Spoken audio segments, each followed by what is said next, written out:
We come now right into the heart of the conflict.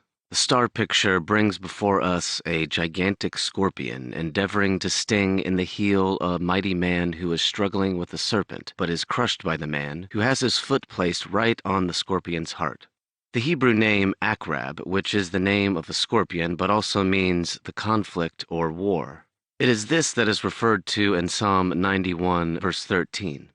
You will tread on the lion and the cobra. You will trample the great lion and the serpent.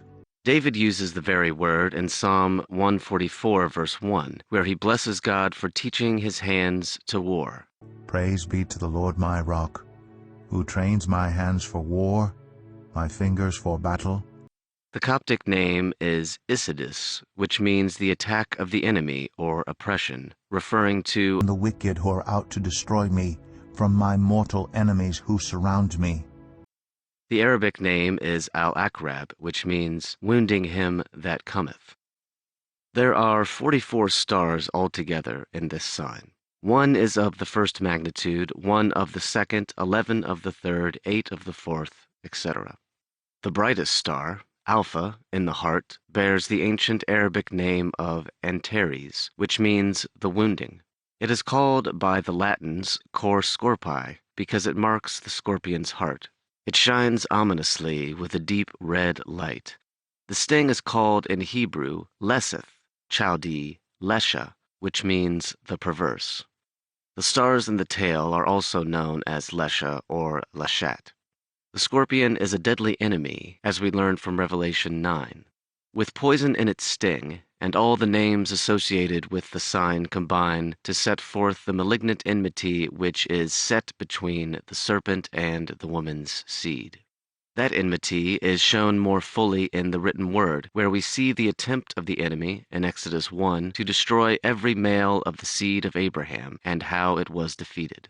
We see his effort repeated when he used Athaliah to destroy all the seed royal, 2 Kings 11. And how the king's son was rescued from among the slain.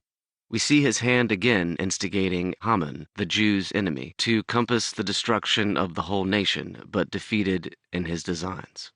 When the woman's seed, the virgin's son, was born, we are shown the same great enemy inciting Herod to slay all the babes in Bethlehem, Matthew 2, but again he is defeated.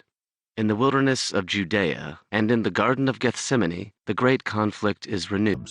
Every day I was with you in the temple court, and you did not lay a hand on me. But this is your hour, when darkness reigns. For he has rescued us from the dominion of darkness, and brought us into the kingdom of the Son he loves.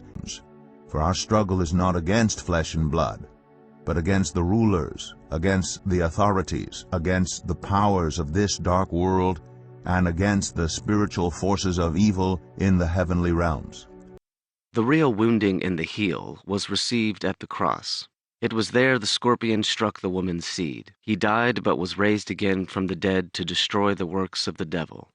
To show us this, to prevent any mistake, to set forth the fact that this conflict only apparently ended in defeat, and that it did not really so end, we have the first two constellations belonging to this sign presented in one picture.